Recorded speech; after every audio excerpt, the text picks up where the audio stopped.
Good morning. How are you all? Let's start again today with a new topic called tense, and it is very important for your upcoming exams. Okay, it will be very useful in the course of spoken English too. Let's start with the tense. Okay, देखो भाई, ये tense जो है ये आपका backbone है पूरा grammar का, सब इस पे टिका हुआ है। ठीक है, तो ये आपको कॉन्सेप्ट के साथ करना है। तो आज स्टार्ट करते हैं टेंस।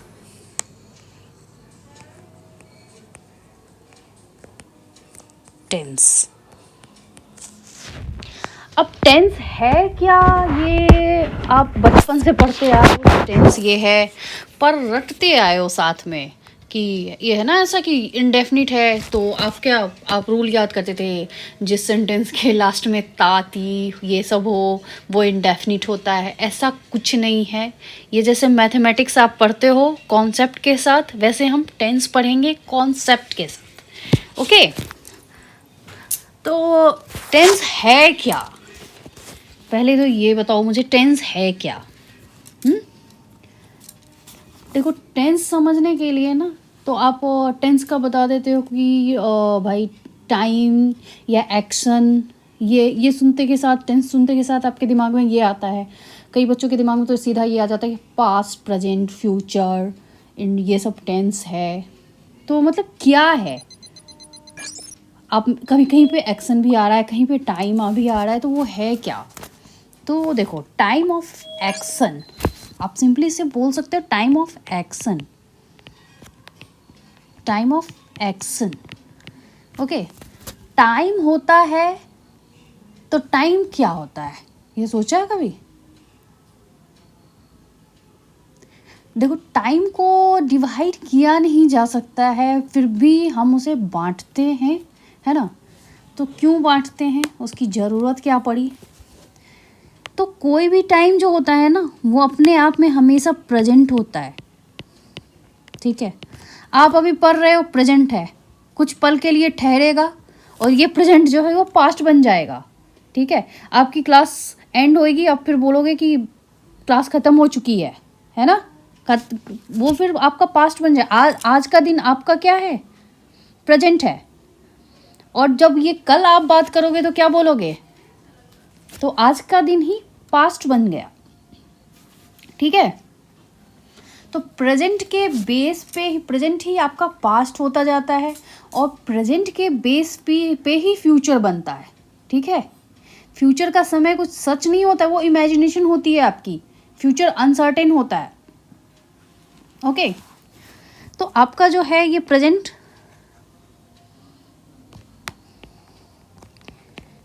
यही पास्ट बनता जाता है, और ये तो आपकी इमेजिनेशन है, फ्यूचर। ठीक है, जैसा अभी करोगे काम, फ्यूचर आपका वैसा ही होने वाला है। तो स्टेप 1 तो आपका ये हो गया। हाँ, स्टेप 1 टाइम। अब स्टेप 2 क्या होगा?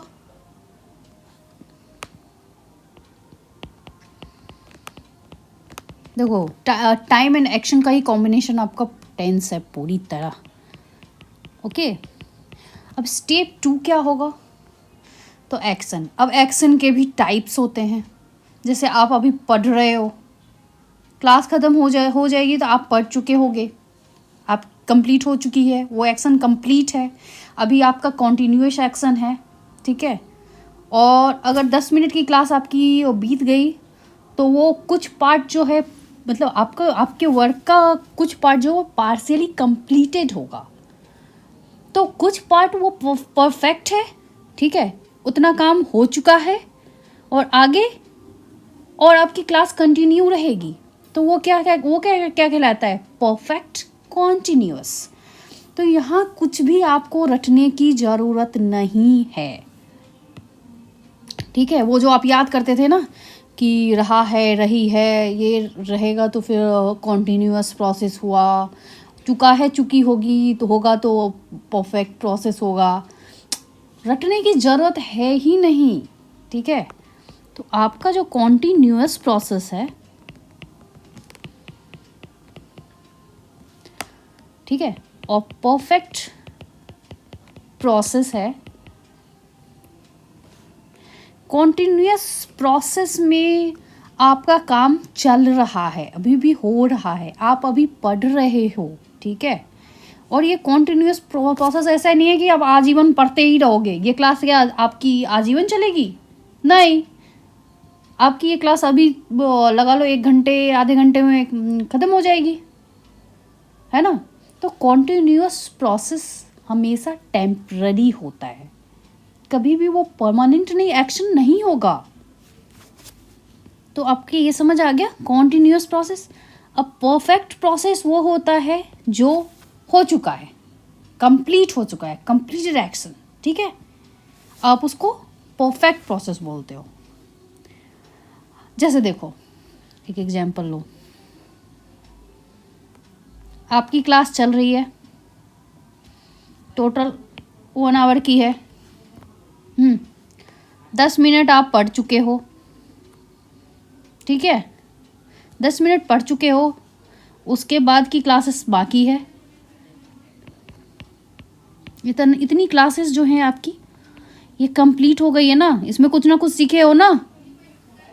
पार्शियली कंप्लीटेड एक्शन है ना ये, तो पार्शियली कंप्लीटेड है तो ये परफेक्ट है। और ये अभी तो क्लास ख़त्म नहीं हुई है ना, 50 मिनट्स की क्लास और बाकी है, 50 मिनट्स की क्लास और बाकी है। तो क्या क्लास चल रही है, ये कॉन्टिन्यूअस एक्शन है। समझ आया? इसमें कोई दिक्कत नहीं है ना।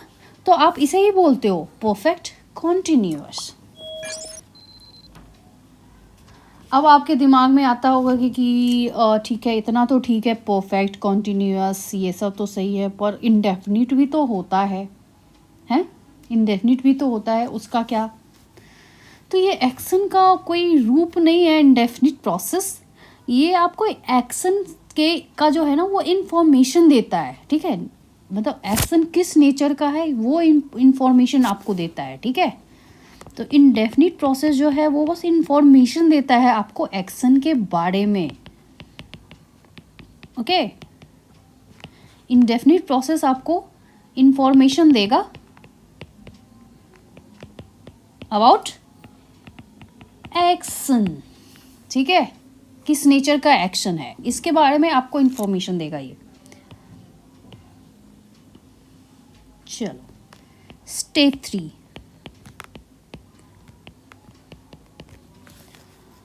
Time versus action. ये तो आपके दिमाग में काफ़ी चलता रहता है भाई, टाइम है, एक्शन है, कौन किस पे डिपेंड है, कौन किस पे डिपेंड नहीं है, है ना। तो देखो, एक्शन जो होता है ना डिपेंड होता है टाइम पे, बिल्कुल। और टाइम 0 कर दोगे तो क्या एक्शन कुछ हो पाएगा क्या? कुछ ना कुछ टाइम लगेगा तभी वो एक्शन हुआ है। तो एक्शन जो है वो हमेशा डिपेंड होगा आपका टाइम पे। जैसे एक सेंटेंस देखना, कई बार इसमें बच्चे भाई फंस चुके हैं कि ये यहाँ पे ऐसा क्यों हुआ। तो अब ये आप देख के बताना, ही कम्स हियर yesterday, क्या एरर है? अब आपके दिमाग में आता होगा कि ये एक्शन जो है इसको ही क्यों, इसको क्यों चेंज करना है, हम टाइम को ही क्यों ना चेंज कर दें।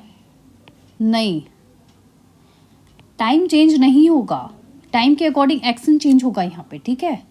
ये टाइम जो है आपका पास्ट का है, तो एक्शन भी जो है वो पास्ट का होना चाहिए। ही केम हियर यस्टरडे, ओके। क्योंकि टाइम जो है वो डिपेंड नहीं होगा आपका एक्शन पे। सुनते भी आ रहे यार कि भाई टाइम बलवान होता है? तो ये मैंने आपको बस इसलिए बताया है कि आपके दिमाग में ये बातें रह जाए कि टाइम बलवान होता है, दैट मीन्स टाइम किसी की नहीं सुनने वाला, ठीक है, जो भी एक्शन आपका हो रहा है टाइम पे डिपेंड करेगा। ओके, चलो अब देखो टाइम है, इसमें भी आपके कई बार टाइम भी अब दो टाइप से होते हैं कि भाई पॉइंट ऑफ टाइम, आप एक कहते हो पॉइंट ऑफ टाइम, एक पीरियड ऑफ टाइम, एक पीरियड ऑफ टाइम। तो आप पीरियड ऑफ टाइम से मतलब ड्यूरेशन ऑफ टाइम भी कह सकते हो आप इसे। जैसे एक सेंटेंस है, I watched a movie at 5 PM। देखो ये जो है ये पॉइंट ऑफ टाइम है आपका, और पॉइंट ऑफ टाइम जो होता है वो क्षणिक होता है। तो ऐसा नहीं है ना कि बस क्षण भर में आपने मूवी देख डाली, ये तो पॉसिबल नहीं है ना। वॉच्ड है यहाँ पे, ये कंप्लीट एक्शन को दिखा रहा है, कंप्लीट एक्शन। और ये आपका पॉइंट ऑफ टाइम है, तो मूवी जो है वो ड्यूरेशन में देखेगा। वो ड्यूरेशन में देखेगा, पॉइंट ऑफ टाइम में नहीं देखेगा। मूवी एक ज़्यादा से ज़्यादा लगा लो ना भाई, 1 घंटे 2 घंटे 3 घंटे इतने की तो होगी। ये तो नहीं है ना कि बस एक क्षण के लिए मूवी कोई बनी है, आज तक बनी है तो बताओ हमें भी। ऐसी कोई मूवी नहीं बनी है जो एक क्षण की हो। तो इसलिए आपको देखो ये पॉइंट ऑफ टाइम जो है, तो यहाँ पे ये आप नहीं दे सकते हो। ये पॉइंट ऑफ टाइम यहाँ 5 PM नहीं, यहाँ येस्टरडे होना चाहिए, या कोई भी ड्यूरेशन आप बता सकते हो, लेकिन ये पॉइंट ऑफ टाइम नहीं आएगा यहाँ। इसकी जगह आप येस्टरडे लिखते हो तो सही है। ओके, अब जैसे ये बोल सकते हो आपकी आई watched a movie at this time yesterday. Okay, next step 4,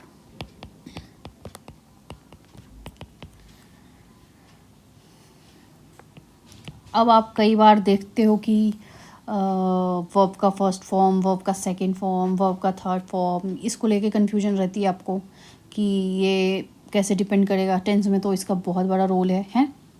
तो देखो पहले तो वर्ब क्या होता है मैं आपको शॉर्ट में यहाँ बताऊँगी, क्योंकि टेंस ख़त्म करने के साथ हमारा जो नेक्स्ट टॉपिक होगा वो वर्ब ही होगा। वहाँ पे इसका काफ़ी यूज होगा। जब आप वहाँ पे पढ़ोगे ना, तो ये जो है कि क्या प्रेजेंट पास्ट फ्यूचर, इसमें जो आप घूमते रहते हो, स्ट्रक्चर याद करते रहते हो, ये जब आपके समझ में आएगा ना तो वर्ब आप प्रॉपर समझोगे। और टेंस समझ गए, वर्ब समझ गए तो आधा काम हो गया आपका। वर्ब रिप्रेजेंट्स एक्शन, ये भी कह सकते हो रिप्रेजेंट्स टाइम। ठीक है, तो अब देखो वर्ब क्या है। ये तो helping verb plus main verb, इनको मिला के आप वर्ब कंपाउंड बोलते हो। ठीक है, इनको मिला के आप वर्ब कंपाउंड बोलते हो। जैसे he is doing his work, he is doing his work, तो ये हो गए आपके। तो आपका जो हेल्पिंग वर्ब है HMR, वॉज, वर, ये सब ठीक है। ये शॉर्ट में आपको मैंने बताया है कि वर्ब भी रिप्रेजेंट करता है एक्शन को और टाइम को। तो इसके बाद जो है अब पॉइंट ये आता है कि वर्ब जो है वो उसके कितने फॉर्म्स होते हैं, तो वो देखते हैं हम वर्ब के फॉर्म्स।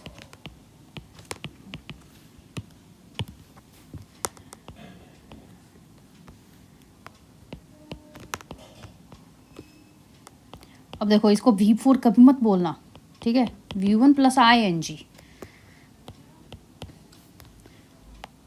ये आपका प्रेजेंट होता है, ये आपका पास्ट होता है, ये आपका परफेक्ट होता है, और ये आपका कॉन्टिन्यूअस होता है। और ये जो है सिंगुलर फॉर्म ऑफ वर्ब होता है। तो देखो ज़्यादा आप प्रेफर करना B1 B2 बोलने से ज़्यादा प्रेफर करना ये first form of verb, second form of verb, third form of verb, ये बेटर होगा। ये बेटर होगा, आपका सही रहेगा। ऐसे आप अगर बोलते हो तो ज़्यादा सही है, ठीक है। देखो एक वर्ब का फॉर्म ये भी होता है बी, आपने सुना होगा बी। इसका फर्स्ट फॉर्म सेकंड फॉर्म ये भी देख लो, इम्पॉर्टेंट है आपके लिए। इसका देखो फर्स्ट फॉर्म होता है is, am, are, was, were, been, ठीक है। Third form, first form, second form, third form.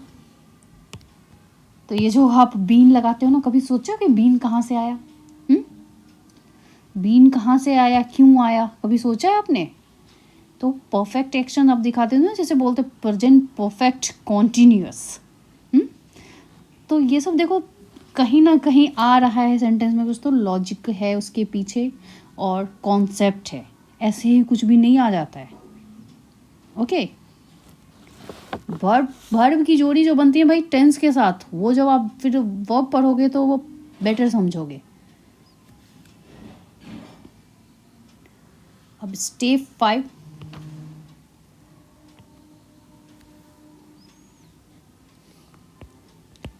Step 5, अब देखो, he is doing his work, which tense, which tense? यहाँ देखो ये क्या है,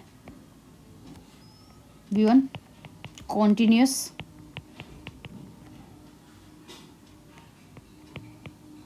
ये आपको मैंने अभी बताया है कि वर्ब का फर्स्ट फॉर्म हमेशा प्रेजेंट को दिखाता है, प्रेजेंट।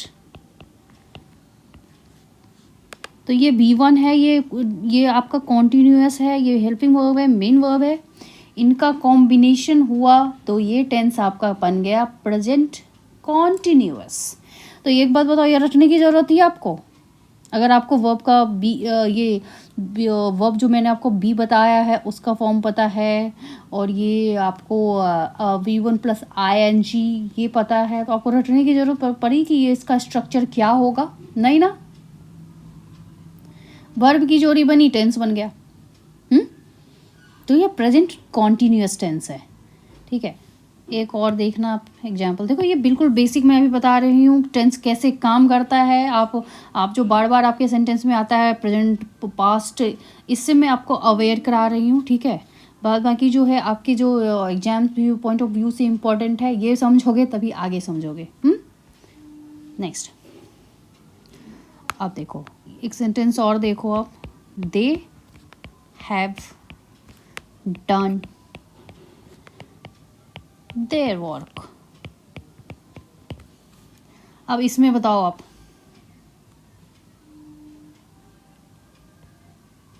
बताओ ये आपका प्रेजेंट है, ये आपका परफेक्ट है, डन। तो ये क्या हुआ? प्रेजेंट परफेक्ट टेंस, ठीक है। Present perfect tense. अभी कहीं रटने की ज़रूरत नहीं पड़ेगी आपको, ओके। सब सिंपल। टेंस क्या है तो आप बता सकते हो ना, टाइम प्लस एक्शन। अब फ्यूचर क्या है वो नेक्स्ट क्लास में समझेंगे हम। नेक्स्ट क्लास में उसको देखते हैं और आगे बढ़ते हैं अपनी क्लास के साथ। Okay, thank you all.